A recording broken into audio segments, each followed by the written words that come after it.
Good afternoon, everyone, and welcome to Moneyline MMA's coverage with Nick and Jose here, bringing you guys the action, the predictions, the picks, specifically the winning picks for UFC 291 coming up this Saturday, July 29th, with the early prelims starting at 5:30 p.m. There are a whole bunch of fights on the slate for a good, as usual, 9 p.m. start time for the at least Central Time for the main card. This is a big one with they're calling the BMF belt is back on the line with Dustin Porier matching up against Justin Gaethje as the main event 5-round fight with no official belt on the line, but this BMF belt is back up after it was previously put on the line. And look, man, before we get too far into this, I usually like to recap our previous week's picks, specifically from a couple of days ago on Saturday night. And one of our more confident picks in the main event, Tom Aspinall, got the job done very quickly, very easily. Did exactly what he should have done if the knee wasn't ever in a question, right? I feel like that's, not to knock Tybura. Tybura is obviously a champion in that other M1 Global or whatever it's called. So it's not that he's a pushover by any means, but, just for how big of the hype that Aspinall has and the talent he's been able to show, that's exactly what he needed to do. So yeah, all respect to him. And at this point, he's already talking now to try and get John Jones's next shot. And to be honest, I'm here for it, Jose. I'm here for it because I have a feeling that John Jones, part of the reason he wants to retire or said he was going to retire is because look at the heavyweight division as a whole. With no Francis, it's kind of boring. It's kind of fucking, let's be honest. When you got Stipe, you already beat Cyril Gane. Who's next? Right? I totally think Tom Aspinall beat Stipe too, and I think Yes. he can beat him, like finish him for sure. And 100%. it would have been crazy to see him and like Francis too, like Mm-hmm. possibly be a thing. But even then, I mean, who knows? Francis isn't fought in a minute, but I feel like maybe Francis could have beat him. But John Jones is just too good. I can't deny John Jones against Aspinall either, man. I would still take John Jones too, man. That's for sure. But at this point, I think what I was essentially trying to get at is I think John Jones might feel a little competition lit under him.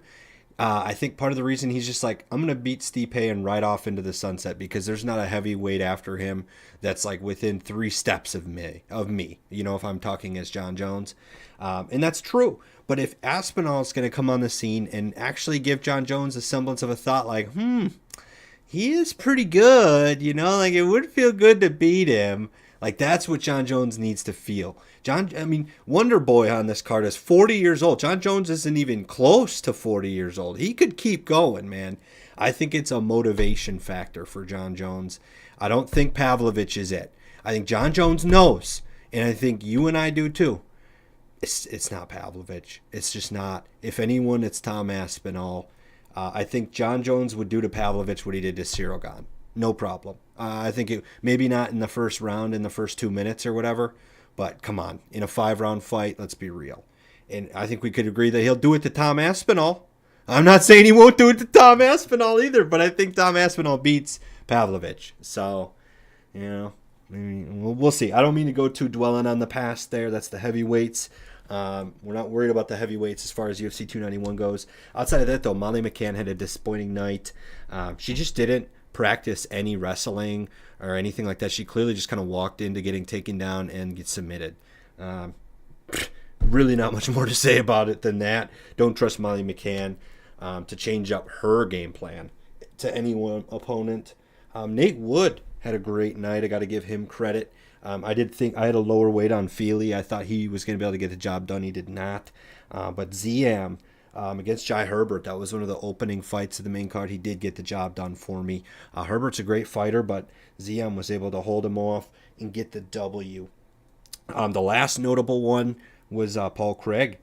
Got to admit, Paul Craig had a great fight. He stood in there. He struck well against Muniz and obviously had a size advantage too that I think really just played into the fact. And once he got ZM on his back in the second round, I think he got him on his back in the first round, but once it was in the later rounds like that, he got him on his back and it was over. But that being said, we're going to keep bringing the heat to you guys for this next card. And before the show, Jose and I were talking. This could potentially be, if not the best, one of the best cards of the year, just based on the idea that so many of these fighters, like so many of the fights are close. Like I have pretty good confidence in all my picks, and I know Jose has confidence in his picks as well, but maybe not so much as previous. Kind of interesting, but without dragging it on too far, we're going to bring it on you guys with our 5 weights first. And just to quickly recap, 5 weight is the heaviest, most confident weight. 1 weight's the least confident. We'll go for the most confident pick to the least confident pick in order, starting with my most confident pick of this Saturday, which is going to be starting us in the co-main event. We have a former middleweight champion coming up to light heavyweight. Alex Pereira is fighting Jan Blachowicz for what most believe, the UFC I don't believe has officially announced it, but we might as well consider it the #1 contender in the light heavyweight division. Obviously Pereira coming up from middleweight after getting KO'd, KOing and then getting KO'd by Izzy and deciding, you know what, I'm done cutting weight, at least down to the middleweight. He's going to stay at the light heavyweight range. And Jan, only really having lost to champions recently, at least in the past couple of years, coming off a decision split draw in which he was trying to get the belt when Jiri first gave it up, before Jamal Hill was afforded the chance. Very interesting to see how the light heavyweight division has changed in the past couple of years. But Jose, safe to be said that I'm picking Alex Pereira for my 5 weight pick. I think he's going to come in here, and I think he's going to feel amazing. I think he's going to be faster than Jan, and I think he will possess similar power to Jan. I think Alex Pereira, without the weight cut and the restrictions that placed on him, is going to be an unleashed animal. I mean, Izzy is one of the best fighters of middleweight of all time, and really in the UFC of all time. And he struggled. It says something how much he struggles against Alex Pereira. Something tells me they're not done fighting professionally. And I think part of the path is Alex Pereira winning this fight and becoming the light heavyweight champion and wanting Izzy to try and take this belt. Could be crazy of mine, a crazy thought of mine, but yeah, man. Jose, what do you have for this fight? Yeah, Nick. So yeah, for this one, yeah, it was a tough one. Again, like you mentioned earlier, for me, this entire card, up and down, the entire main card was extremely hard for me to judge. I literally every matchup, I see it going either way, and I like within the distance. I see someone getting finished within round 1 or 2 for every fight, either way. So for this one, I had to choose someone to be my most confident pick. And that being said, it is for the same fight right here in the light heavyweight bout. And I actually have Jan Blachowicz taking the victory here. Reason being is he's just had more experience at this weight class. Both guys are phenomenal kickboxers. I, without a doubt, think this is going to be a phenomenal fight on the feet. But that being said, I think Jan Blachowicz, overall, he's a better wrestler than Alex Pereira, and I ultimately think that's going to be his path to victory. I think it's very simple and very obvious what needs to be done to Alex Pereira to beat him. I don't think Jan Blachowicz. I don't think Alex Pereira is actually 2 inches taller than him and also has a reach advantage over him. So him coming in, not having to worry about a cut is scary. Seeing him as an opponent for Jan Blachowicz. But that being said, again, he's also a former champ. He has a win over Izzy himself, and I think he's going to do the same thing to Alex Pereira that what he did to Izzy. I think he's just going to keep him on the ground and pretty much just ground and pound his way to unanimous decision. He does have the power to knock Alex Pereira out, and he was just knocked out a few months ago by Izzy. So I want to see how Alex Pereira rebounds from that. Some fighters completely change after being knocked out. So that being said, is he going to be a little worrisome knowing that his chin can't hold up and now he's actually moving up and taking harder punches? Like Jan Blachowicz definitely punches harder than Izzy without a doubt. So that is just one thing I actually am concerned for Alex Pereira is him being KO'd again within like a short time within half a year. So that being said, yeah, I have Jan Blachowicz taking the victory, but it's not going to be an easy one. I think if it stays on the feet, it's going to be extremely competitive and pretty close. But I think ultimately Jan Blachowicz is going to win via unanimous decision, and I think it's going to be wrestling is going to be the key for him. In terms of wrestling, he takes pretty much per fight. He shoots on average like one takedown pretty much, and Alex Pereira has pretty good takedown accuracy, but Jan Blachowicz, again, I truly believe he's going to implement a similar game plan than what he did to Izzy. So for this one, yeah, you can put Jan Blachowicz for me as my 5 weight. Gotcha.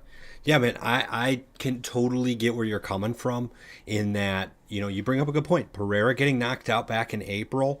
I mean, that's 3 months from the fight date. That's going to be like 3 months and 3 weeks. That's really not, I mean, he was on the mat unconscious for like maybe 20 seconds, 15 seconds. It was quite a while, I feel like, for a knockout.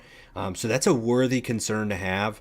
Anyone who might be agreeing with me on Pereira, who, by the way, is the minus 102 dog in this case. Jan Blachowicz, currently listed as the minus 125 favorite, very slight favorite. This is the closest fight, at least on the main card, between odds. So technically, I'm taking the underdog here, but in all honesty, this to me could flip flop back and forth. So depending on who you guys agree with, you guys could just wait and kind of watch the money line go back and forth and sway in your favor. But to me, man, another point that I would brought to thinking about it is that I've been seeing, obviously it's kind of memed about a lot in MMA culture now is the relationship between Pereira and Glover Teixeira, and I feel like them training together is massive. I think Alex Pereira, unlike Molly McCann, is actually going to try to chisel his game in the weak areas. Not that I think Pereira is just going to become some sort of Brazilian black belt jiu-jitsu crazy submission stylist like Oliveira, right?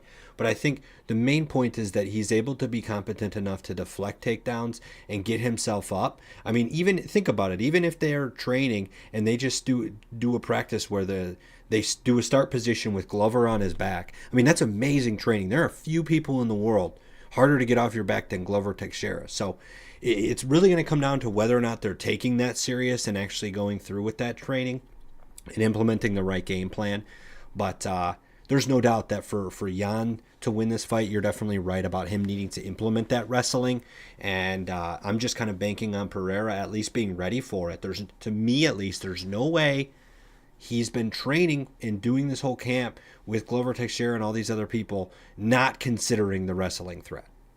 But we'll see. Yeah, yeah. So this fight is one of the ones I'm the most excited to see. Mm-hmm. And yeah, that being said, yeah, I think it's very safe to say that either it's you're kind of safe going either way. It is a close in the money line. So yeah, for me, I'm just that much convinced that Jan will get it done. But I do see Alex Pereira being a legitimate contender in this weight class as well. For sure. Cool. So yeah, Sounds good. So we got a disagreement off the gate for you guys. yeah. So then that brings to the next fight then, and that's my 4 weight. And for this one, it's the lightweight bout between Bobby Green and Tony Ferguson. And right now, Bobby Green, he is the betting favorite at minus 430, while Tony Ferguson is the betting underdog at plus 300. Man, I'm such a big fan of El Kukui. It's crazy just as years ago seeing the phenomenal streak he was on, and now seeing him right now being like such a big underdog to someone like Bobby Green is, I don't know. It's just crazy. It just shows just how far back he's fallen in these rankings too, and just But that being said, like he is riding a 5 fight losing streak, but I'm going with Tony Ferguson as my 4 weight. And again, this entire card has been tough to judge because it can go either way. And I can see Okokoi winning this. I mean, before he didn't look too bad against the Nate Diaz fight, but in all honesty, he wasn't preparing for that fight either. Even though it was exciting, that wasn't a fight that got changed up on him last minute. So that I don't put that against him as much. And then also with the Michael Chandler fight, he was looking phenomenal on the feet. He was showing he rocked Michael Chandler, and I believe Tony Ferguson did win that first round. And then Michael Chandler opens up the second round with a front kick, and it just it was just all timing and just the way she goes. It just landed and hit Tony Ferguson's chin right on the spot and put him out cold. but that being said, he was, and it's just the beating he took from Justin Gaethje a few years ago, few years back, and then losing to Charles Oliveira, who eventually became champ. Beneil Dariush, when he was running a phenomenal streak as well of his own. So that being said, like, I don't blame him for the losses that he's had. And there was two of them where, like, the Michael Chandler Nate Diaz fights, I feel like he could have won. I felt like he could have beaten Nate Diaz for sure if he was properly if he properly trained for that specific fight. Tony Ferguson has great jiu-jitsu and striking that could hold up with Nate Diaz as well. And that being said too, with Michael Chandler, again, I do believe he won that first round. He looked really good and looked like he was finally bouncing back to his old self. But I just think just the ways the stars kind of aligned, just how everything just kind of happened in a split second with the last minute changeup and a quick knockout. We didn't see anything out of Tony Ferguson in that second round. So just seeing that like happen so quick, I just don't want to take that away from him. Like he these were fights that either he should have lost, and even like all of them he should have lost. Really, I felt like those guys that he went against. And the Nate Diaz and Michael Chandler ones, even like I understand those as well. But like Bobby Green, I believe this is a fight he should win. He's not the level of competition of any of those guys. And he himself is coming off a 2-fight losing streak and the no contest with Jared Gordon. But him getting knocked out, Islam is one thing, but Drew Dober too. That like that for myself too. It's like okay, like I feel like Bobby Green, like Tony Ferguson has better hands than Bobby Green. So for this one, I feel like Okukui should get the finish. If not finish, I feel like at least a decision victory as well. And then after that, I think Tony Ferguson should probably retire. But that's how I feel about this fight. So that's why I have Tony Ferguson. I just want to justify it so much as like why I have Tony Ferguson as my 4-weight. But I'm interested to see what weight you have this fight at, Nick. Yeah, man. I think I was very curious to hear that as well. Once you announced Tony as your 4-weight, I appreciate because I was sitting here like, wow, that surprised me for sure. At least a little bit. I can agree with looking at Tony here. To be transparent, my 3-weight here is Bobby Green. So we do disagree. I have a little less confidence. I don't have Bobby as my 4-weight, but I'm still somewhat confident in Bobby here. And it's not as much that I don't respect Tony Ferguson. I think he's amazing. And you mentioned his losses. You got to respect a loss to Justin Gaethje, championship contender Oliveira, and another potential championship contender, but probably not anymore, Beneil Dariush. Michael Chandler, he was doing decent in that fight until Michael Chandler caught him with the kick, and then Nate Diaz is a last second switch up. He didn't. I wouldn't say he looked the greatest in that fight, but obviously he has the excuse of it being a last second switch up. But man, I don't know. In the end, I think Bobby Green. I wouldn't necessarily say that he has better, like especially in Tony Ferguson's prime. There's no way he has better hands than Tony Ferguson. But I'm not too worried about his losses to Drew Dober. Like Drew Dober's the kind of guy, like he was out strike. He had 2 times the strikes landed as Drew Dober in that fight. Drew Dober's just the kind of guy to get beat up and then throw haymakers. And sometimes it works, sometimes it doesn't. And that's what his records show, really. I mean, so many of Drew Dober's fights end in before the 3rd round. Not all, but a lot of them do. And if they end by decision, there's still a lot of damage. I feel like Islam obviously is a champion. Bobby Green isn't losing fights to bums, is what I'm saying in my opinion. And not that I'm not gonna say Tony Ferguson's a bum. I'm just kind of he is kind of old. And he's slower than he used to be. I think the kick to the head from Michael Chandler proves that. I think Tony in his prime doesn't get kicked in the head like that.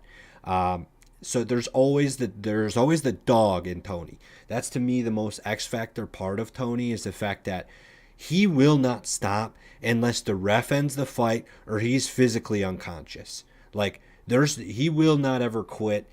You could snap this man's arm with an arm bar and he will not care. But I don't really think that's going to be Bobby Green's plan. I think Bobby is going to look to stand with him and strike with him, and mainly my pick there is based on a speed difference. I think Bobby Green will be able to outspeed Tony just in the reactionary sense and having a couple of years of being younger. So yeah, my 3-weight is on Bobby Green here. Yeah, and it's fair to see why. Yeah, like he is a big favorite too. So a lot of people see it, but yeah, they both have great hands. Even Tony Ferguson doesn't have the same hands as he did a few years back. I think it's still enough to hang with Bobby Green, both throw over five. Bobby Green almost throws 6 significant strikes per minute, while Tony Ferguson lands a little over 5. So I think it's going to be a big, crazy on the feet type of fight. And I think when they engage in the grappling department, Tony's going to do what he does. He's going to start throwing elbows and start scrambling. That's what Tony does best. Is he's a big scrambler, and he does have a reach advantage over Bobby Green. So I feel like he may get the best out of the exchanges. He has a 76.5 reach advantage.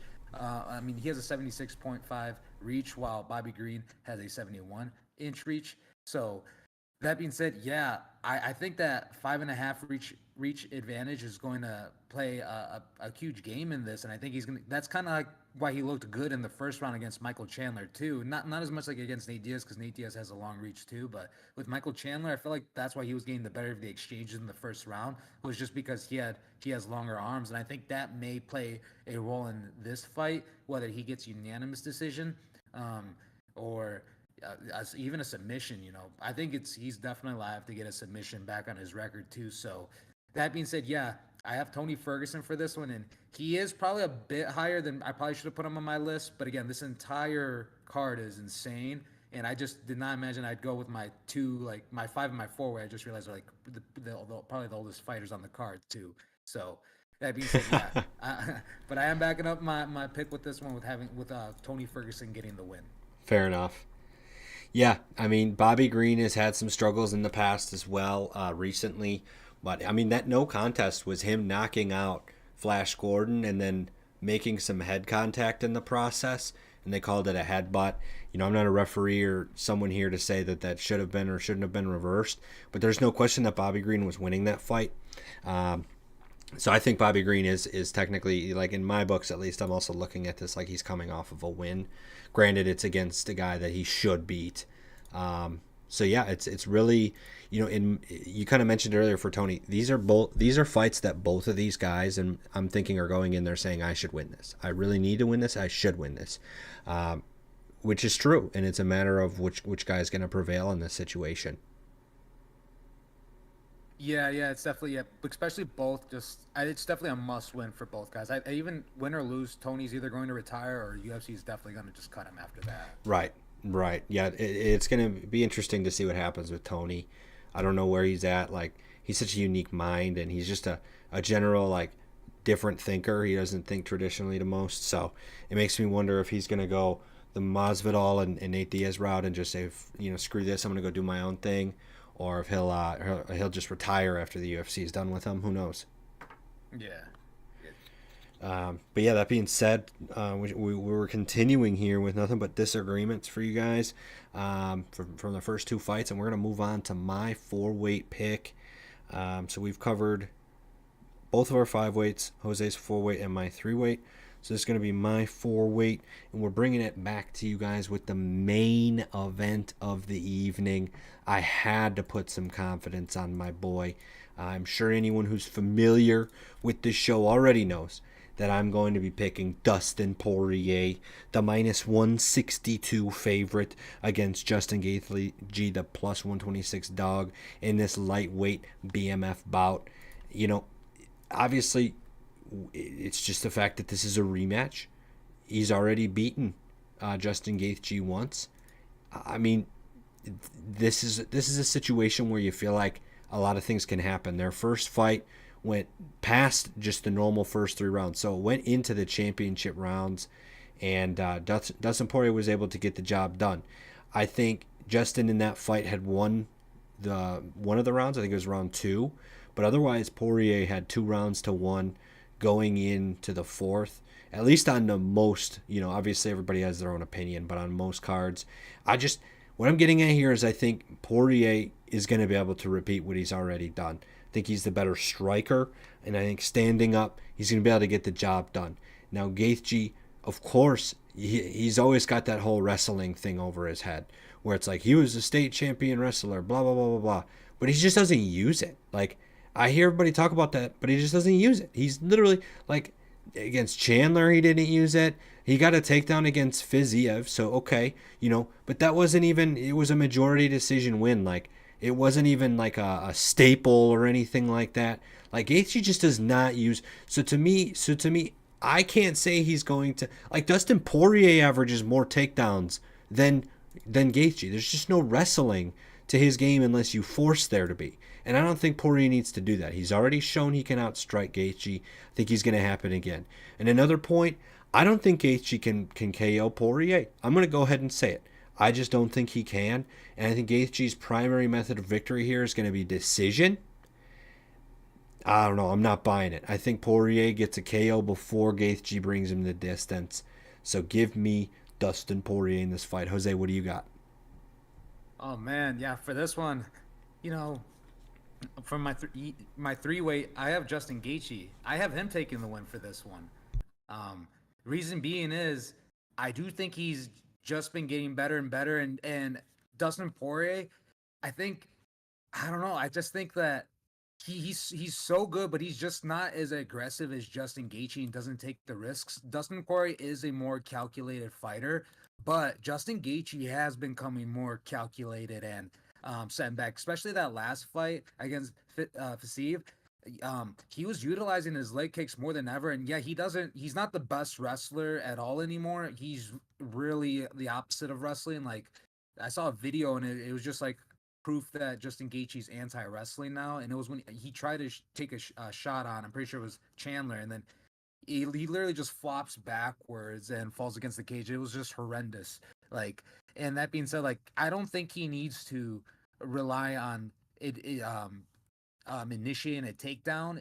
He's proven he's gotten this far now in his MMA career without being the one to initiate them, even though he has a college background, college wrestling background.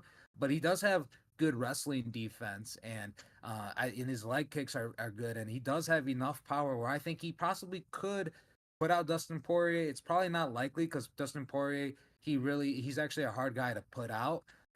You know, Dan Hooker couldn't finish him, and so forth. I think it's gonna have to be a submission. I don't see Justin Gaethje submitting Dustin Poirier either. I see Justin Gaethje either winning by decision or split decision. I don't think he's going to lose in like he did last time. That was already in 2018.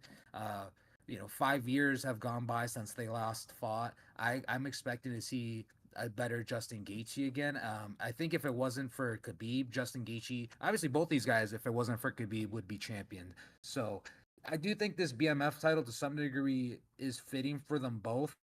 But Justin Gaethje, again, it's been 5 years since these two have last met, and they both throw a high significant amount of strikes per minute. They land per minute, I should say. Dustin Poirier lands 5.51 significant strikes per minute, but Justin Gaethje 7.38. To me, that's insane. That's high volume, and he has power to back up his punches. And he just needs to break Dustin Poirier's rhythm. He just needs to get him unfocused and make it a little bit sloppy. But Justin Gaethje, he like in the last fight against Rafael Fiziev as well. If he gets too wild, he kind of starts to compose himself and bring himself back, and he starts to throw a little more better punches with proper technique and just is more patient on it.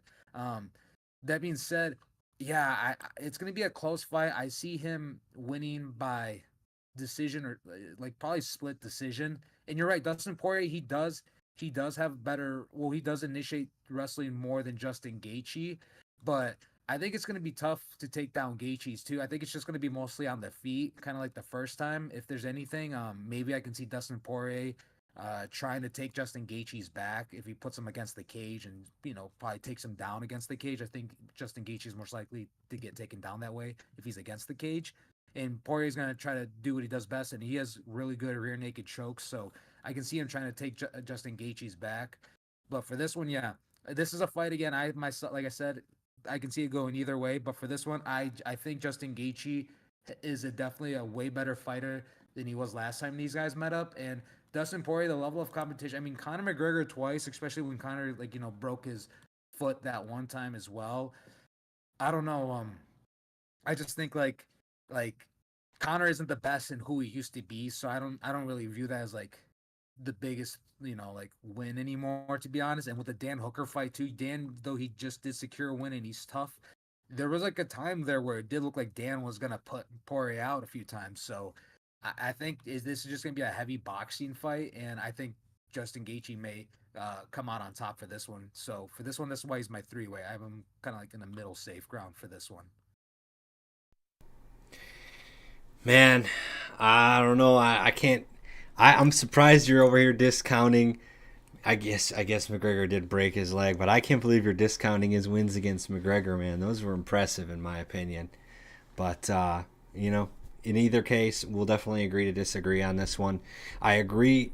We don't disagree on everything though. We just disagree on the pick because I do agree that Gaethje, like I think I said it too already, that his best chance is going to be by decision to win this fight for sure, and it's really going to come down to that striking difference. Personally, the thing that would make me nervous as someone who's betting on Poirier is if Gaethje goes in there calculated and not his usual self of being reckless.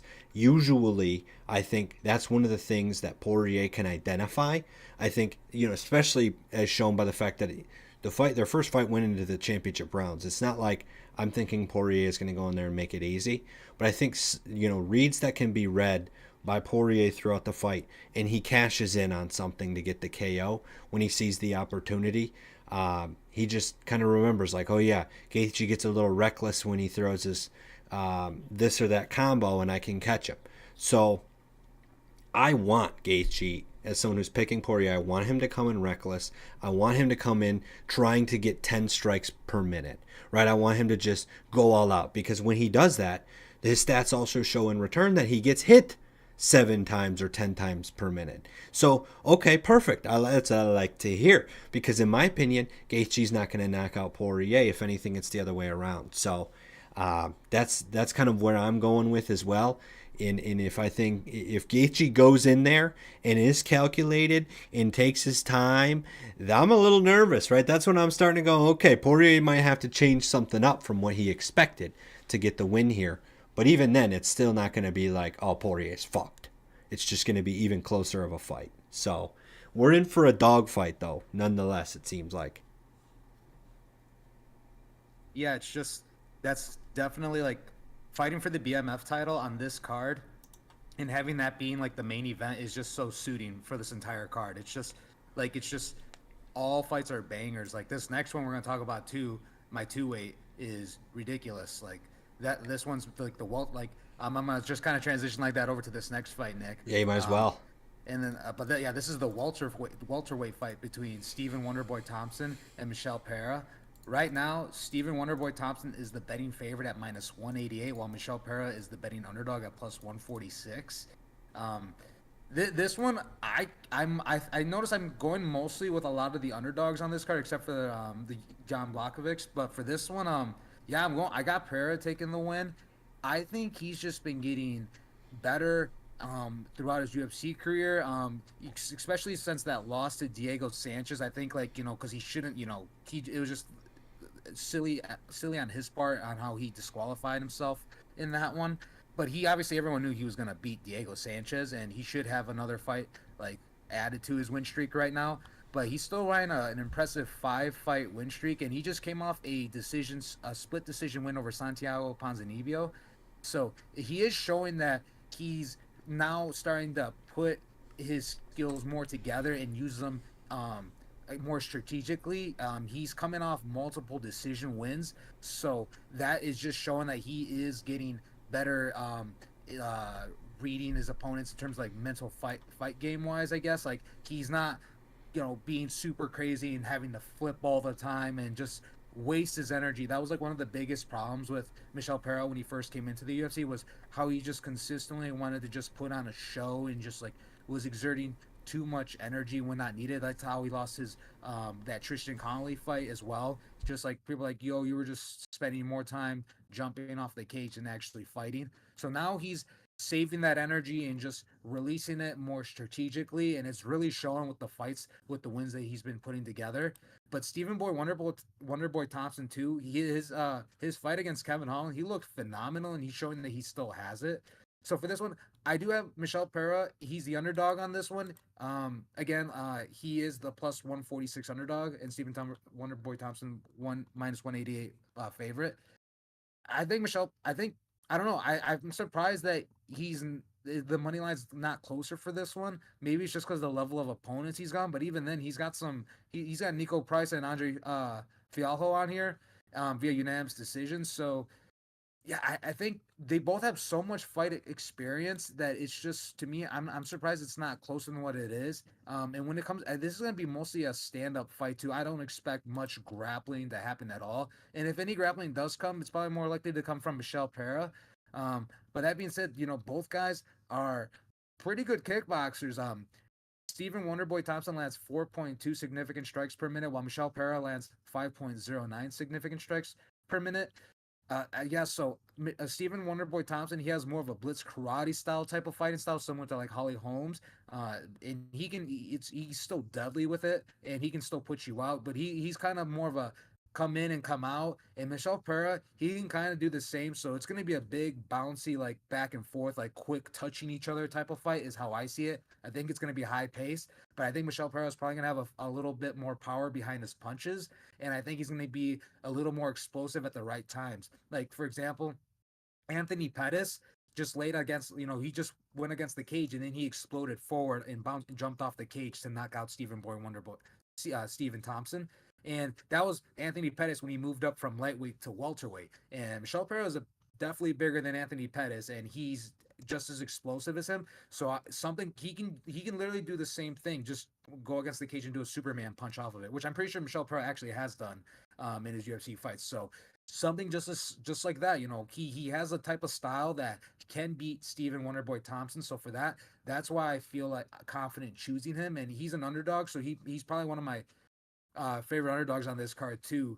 That because his the reach Stephen Wonderboy Thompson definitely has, but I think that overall size and power Michelle Pera has, an explosiveness. Yeah, I think he has too. So he's either gonna win by split. This may be like a split decision or decision as well, but if he times it right with something explosive, he can make it lights out for Stephen Wonderboy Thompson. So it's gonna be a great. I think it's gonna be a fun competitive match as well. Like obviously, I guess it can go either way, but for this one, I am leaning heavier with Michelle Pera, so that's why he's my 2 weight.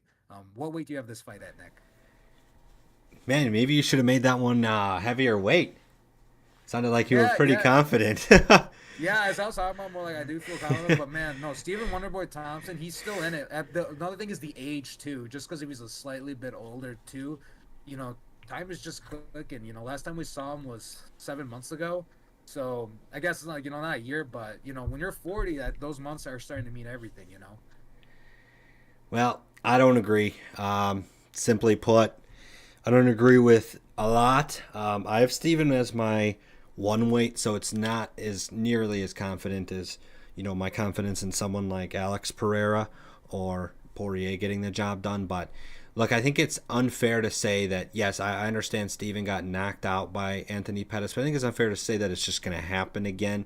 I think he's since then his only weakness has been, and this is also 2019 as well, we're borderline getting to the point where these fights are inconsequential to what fighters are like today. But one of the observations I made is that in his loss against Gilbert Burns and Bilal Muhammad, he gets taken down a combined 10 times. I think Stephen Thompson's main weakness at this point is someone who can grapple and wrestle, specifically wrestle, obviously, because Bilal's not really going to get you submitted, but he will take you down. I really don't think. I think you said it as well. This is going to be a stand-up fight.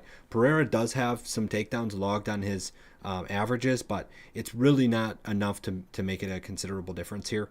And I really do think Steven is. I mean, every fighter that he's beaten that's a heavy striker, like Jeff Neal in 2020 or Kevin Holland last year, he's going in there and gotten the job done. And I fully expect that to be the case against here. And another point is that this is Michel Pereira's biggest step up for sure. I'm not saying Fialho is a bum or Santiago Ponzinibbio is a bum, but Stephen Wonderboy Thompson's a guy who's fought for the belt multiple times. This is a guy who's fought pretty much every historically good fighter in this division, and even some middleweight fighters. He's got a win against Robert Whittaker back in 2014. Again, not saying a win like that matters today. It's just interesting to see all the fighters that he's been against and he's gotten experience against. He beat Jorge Masvidal in his prime back in 2017. There's just some flashes of unfortunate events like being knocked out against Anthony Pettis and losing to Darren Till and his hot streak in 2018. Those definitely tough to see, and that's why Stephen Thompson rests at my one weight. I'd have a lot more confidence if he had a different outcome in those fights. But in the end, I do think the stylistic matchup here is good for Thompson in the sense that Pereira isn't going to be on your back trying to choke you out or anything. It's going to be a standing match, and that's where Steven seems to have the best chance. Yeah, no, yeah. So this one, it was a tough one. That's why it's my two-way too. I did sound confident with Michelle Pereira, but yeah, I definitely agree with you. Stephen Wonderboy Thompson, he's been looking nothing but great for his age too. But I Yeah. just think the young one's gonna come out on top on this one, me personally. So this one's another one we're gonna have to agree to disagree on for sure. Okay. That brings us to Chiesa and Kevin Holland, the final remaining fight on the main card of UFC 291 that we have not discussed and given a pick for. And yeah, it's going to be an interesting one. I think Kevin Holland's one of my favorites. I'm not sure I could call him a fan favorite, like he's super duper like Patty Pimblett kind of thing, but I think Kevin Holland is pretty well liked, and it's tough to see a situation where I think he might be taking the L because in this situation, my two weight is on Michael Chiesa. I think Michael Chiesa is one of he holds one of the weaknesses of Kevin Holland, which is simply just the wrestling game. Kevin Holland historically has struggled against it, obviously, when he got choked out in the first round, and Khamzat made it look easy, and Khamzat didn't even have to throw a strike. Um, Kevin Holland has some chops in the ability to defend himself on the ground, and he's got lanky arms. He can throw really nice elbows at times, but in the end, I think Chiesa is just he's going to be too suffocating. The fact that Chiesa even out wrestled RDA back in 2020, I mean, there's just some really interesting outcomes for Chiesa, and he is coming off two losses, but against really legitimate fighters. Now, Luque is a little harder to see him lose to by Darce choke. But Sean Brady is an animal. To lose to Sean Brady is not a bad thing necessarily. He did get taken down 5 times though, so it makes you wonder like where exactly on the totem pole of wrestling Chiesa is. But having averaged almost 3.5 takedowns per 15 minutes is pretty impressive. And I think if you utilize that against Kevin Holland, it's what he's going to need to do to win the fight. Yeah, I agree with you. This one, yeah, I got Chiesa too as my one way. And reason being is for pretty much the same reasons you said. I think he's just gonna be overall the better grappler in this, and he's definitely not gonna do what Khamzat did to him. But I do see him possibly taking the back and getting a rear naked choke in. Kevin Holland though, he's extremely dangerous on the feet, and it's just kind of crazy. Like I was just remembering just like how he fought back in the day 5 times at middleweight and won back in 2020, all 5 of them, and capping it off with two back to like a first round submission and KO win. So he was doing this to people bigger than him, well, bigger than Chiesa for sure. Chiesa is a big welterweight for sure. He is extremely big, but just the fact to see that Kevin Holland has proven history of doing this at a bigger weight class, and then not to mention a couple back to back wins at welterweight as well. I do think he could put out Chiesa. He can put him to sleep. I don't know if he can. He could possibly submit him. He has long limbs. Um, but this one again, it's my least confident pick. Going with Chiesa because he has not fought in a minute, and he is coming off 2 back-to-back losses. But before that, he was riding his own 4-fight winning streak, and if he gets this win, I see him doing it. Yeah, either submission or unanimous decision is the only two options the way I see it. But Kevin Holland, he's got power behind his hands too, so it just takes one good clip to put out Chiesa. Chiesa's only been knocked out once. But that being said, yeah, like never count Kevin Holland out. So for this one, is again another fight. Like for every fight, like I've said already, like I picture both fighters winning this matchup because I realistically could go either way. But for this one, I am gonna go with Michael Chiesa. So I'm gonna agree with you on it. And yeah, that's enough what I can say on it. He's another underdog too. I realize I'm going with for sure. So I think Jan's the only favorite I got, but all these underdogs on this card are definitely legit and live. to get the W's. So for this one, yeah, KSI is one of those of the many dogs I have that I see taking the win, but not as confidently. So that's why he's my one weight. Man, he didn't even get knocked out though. I mean, they can put it on the books as a knockout, but it's listed as a cut, like a called out fight via cut against Joe Lozon, the legend. Um, Oh, and that was in 14 as well. that was like so long ago. Chiesa's not getting knocked out, in my opinion. Anything's possible though. It's the UFC, and we see new things every Saturday. They put fights up, so that could be the new thing we see on Saturday. I'm certainly not betting that Chiesa stands and that the fight's going the distance because you just never know. But I will be taking Chiesa in terms of my pick, and I'll be eyeing some potential money line bets as well. Especially because he's the underdog, so you can get some good plus money there. The line for this one's really stayed the same. It's about exactly where it was at open, which is fascinating because a lot of times the lines change at least a little bit from where they start. I mean, but Dustin Poirier, for example, opened at 135 and he's at 162. So a good amount of money's coming in on him there. Pereira opened as a plus 100 underdog and has been bet down to even now. So that just kind of gives an example. Like a lot of these these numbers are at one point, pretty heavy, but they can fluctuate quite heavily. So that's why, you got to make your picks early in the week and kind of watch the market and make bets accordingly. Because as news comes out and information comes out in general, lines are going to change pretty fast. That's for sure.